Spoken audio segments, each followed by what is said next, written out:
एकदम गोपाल जी देखो खाना बने बहुत हमारे प्रेमी मित्र हैं तनिया जी है नहीं हमारे पुरस्कार देने वाली कह दे रहा हूँ कह दो कि बार बार कहते कि भैया सैया फलान चिरान ये भैया को कहती है एक मतलब कि अपना भाई ले काम चलवावे हाँ हाँ ये भाई हराम है देखी ये जब छोट रहे कितना छोट माने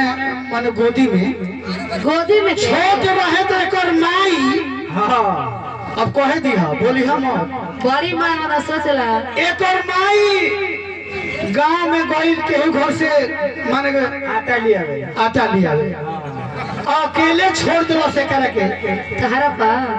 कहलस कि ए बबुआ तने देखत रही है करे के खोल के आ जब एक माई गई के लागल रोए कैसे रोए लागल तो का करी देखो तरी के मानते नहीं के ना मानबे का रे ए भैया कहतरी कैसे है कैसे रहो तो नहीं बतावा जैसे कार्तिक में पीली गरम होकर सा कैसे कैसे बताओ कैसे रहो तो नहीं ना झूठ बोल कैसे करो अच्छा ये बताओ जब चुपात ना रहे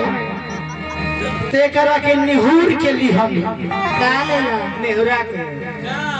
निहुर के लिहनी तबो ना छुपाई माने का लेला निहुर के अब बोले दो लास्ट ना बोले निहुर के लेनी तबो ना छुपाई सुता तब कहनी के करा के खड़ा हो के ली खड़ा हो के लिहनी तबो ना छुपाई हाँ तो कहनी के घुमाई त काजे ने छुपा जाई तो लेके करा के घुमावे लगनी तबो ना छुपाई और लमटे रही बड़ी माँ वाला सोचला आ जबे एकरा के पेट पर लेके सुतो तो फट दे छुपा गई निक लागल एकरा अच्छा ये बताओ का लेला रहा गोदी तारा के गोदी ले ले रही तब वो कहे निस्तनी इतना बेचैन होत हवा के कुछ और ले बड़ा अपना फेर में रहता हर घड़ी हां कहते बड़ा होई नो सही ना होई चलो हो का होई चलो ना होई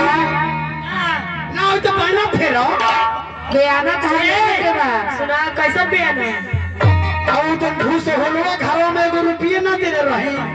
एगो रुपया तू एगो रुपया देले रहता का होई ओकरे से तारा के 2 रुपया भी देव तनी हम का टेंशन बा 1 रुपया से तो बहुत कुछ हो जाए 1 रुपया के देगो माचिस किनबू की कोई को गांव फूक देबू एक करे जाता नहीं वाली सुना रे तू हो बोला बोला कौन खोला बोला अरे बोला बूटा बोला ए धानिया अरे प्यार से हर चीज के नाम अरे बोला बूटा ई ना होई बाबा सूरी सुना तोहरी के काली माई के भखो ए सुना एगो बात कहे खिसिया मत चार हली